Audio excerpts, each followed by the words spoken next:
medo da polícia. Você tem medo?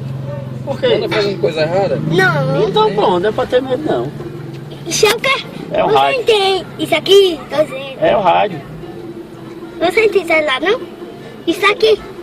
pra beber água. Valeu. Falou? Eu tô brincando com meu amigo. Beleza, depois a gente se fala. É, depois a gente fala, viu? Beleza. Depois eu vou lá e conversa. Vai lá pra gente comer uma maçãzinha. Beleza? Valeu. Aí é porque eu vou sozinho, porque eu vou mais um menino, aí tu já pega ele e aprende, né? Por quê? Ele fez alguma coisa errada? Fez. O que é que ele faz de errado? Ele roubando manga. É mesmo? Não tem o pé que vocês passam ali, ele rouba. Ele rouba a manga dos outros, é? É mais de dizer. É, por se ele aparecer lá, a gente vai conversar com ele. É Aí melhor você, ele ir lá não. se ele no bulico, se ele bulinando, aí você pode meter o pico. Quem tá Beleza. mandando é eu. Beleza.